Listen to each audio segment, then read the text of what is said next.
In the last video, we reviewed how to create arrays. In this tutorial, I'm going to teach you how to access the values that you create. So we're back here in the JavaScript console, and I'm going to create a basic array. And so we'll go var, and we'll go baseball teams again. And let's see. And it auto-completed it because I'm still in the same session. It won't know that you were trying to type baseball teams. Okay, let's see. We'll put some different teams in now. Now we'll put the A's. We'll put the Astros.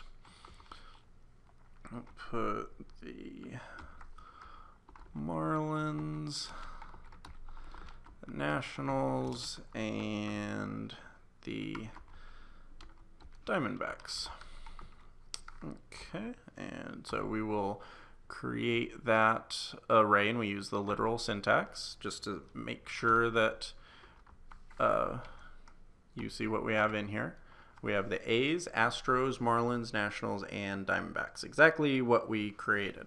So we have our array. Now I'm going to show you how you can actually access each of the points within the array. So the very first I'll show you how you can access it in the console, and then I'll show you how you can put it into functions. So to access something in the console, it's pretty easy. You just go the name of the array, and then start the brackets, and then pick out the index for that array number. So you have A's, Astros, Marlins. If we want Marlins, remember it goes 0, 1, 2, 3, and 4. So if I want Marlins, that's going to actually be 2. And I will end that statement, and there we go. It pulled out Marlins. If I'm wanting to take that, that's putting it in the console, which is good for debugging, not really good for programs. So if I'm wanting to take this and put it inside, say, an alert box, this is the way I'll do it. I'm going to create a variable, and I'm going to say variable my team, and then I'm going to say the name of the array and then pull out whatever that index number is. So if I'm wanting the Diamondbacks, that's going to be 4. And now my team has the Diamondbacks value in that variable. So now if I want to alert, I don't have to type in Diamondbacks. All I have to do is type in my team, and then pop up. You'll see the pop-up now says Diamondbacks.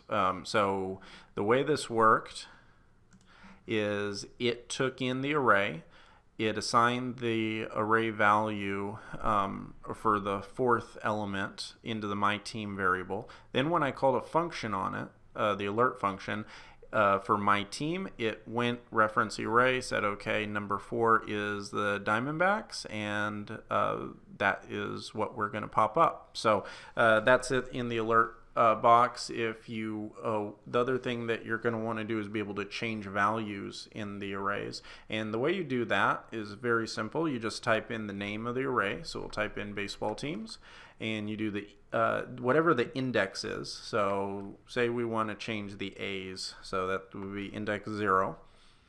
Do equals, and then type in whatever the value is you want to say. So let's say we want change it to the Twins. So now Twins has been added, and let's print out our array and see if that got caught.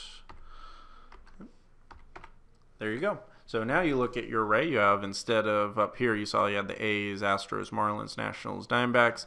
Here you have Twins, Astros, all the way down. And you can do this you can do it this way. You can also rewrite all of these. So say that we're like, we don't want any of these baseball teams, then all you have to do is go or I'm sorry, you don't need var again. Just do baseball teams, and don't give it a value. And what we're going to be doing here is essentially rewriting the array. And so do your brackets, and now we're going to rewrite all of those values.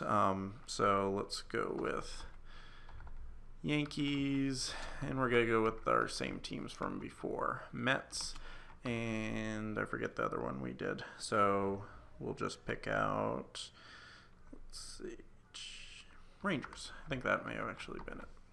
In the brackets, and there we go. So now, if I do baseball teams, now I have these three. So you notice that when you do it this way, you don't just overwrite the first three values, you actually overwrite the entire array. So you get rid of that array, you replace it with the new one you put in. So that's how you access values in an array and how you either edit or completely overwrite all the values within a previous array.